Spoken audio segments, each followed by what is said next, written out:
Yo, good morning mga gar. So, napakaganda ng comment. So, may nag-comment pala. So, ang sabi niya, ang galing mo naman gar, pero bakit ka nasa construction? So, siguro naman sa lahat ng nakapollow dito sa Facebook ko, alam nila na pwede naman akong bumalik sa mga company, pwede din naman akong bumalik sa mga hotel, pwede din ako bumalik ulit sa pagiging kargador, o ano pa ba?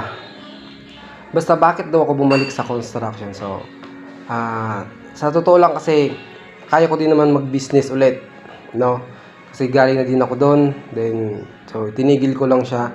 Ito kasi yung pinaka-reason ko doon eh. Kasi nung nagpa-process ako nung business ko, syempre, siguro inabot lang ata ng 4 months yun.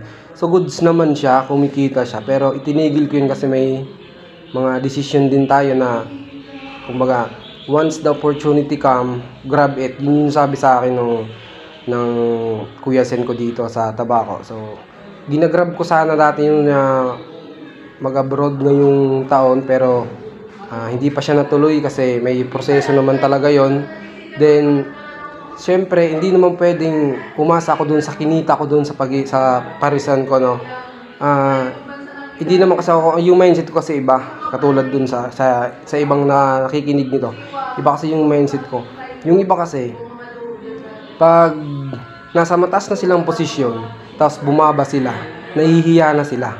Kumbaga, galing ka na dun, tapos babalik ka pa, nahihiya sila. Pero, ako kasi iniisip ko, practical na ako, kaya lalo may anak na ako. Minsan, basta naisip kong may anak na ako, may pamilya na ako, kahit bumalik ako doon sa kung anong trabaho ko dati, babalikan ko yun, lalo na kung kailangan kong kumita ng pera. So, syempre, katulad niyan, ayan yung makulit kong anak na sobrang laki na. Yuri, baba dyan! Yuri! Proper sit! Yuri! So, ayan, nakita nyo naman. So, nagiging practical lang ako doon. So, hindi ko, yung iba kasi nahihiya bumalik ulit doon sa mga natin nilang trabaho hanggang sa nasushort na sila sa pera, nagkakautang. So, ako, hanggat pwede akong kumita ulit at masuportahan ko yung anak ko at asawa ko. So, binabalikan ko kasi siya ulit.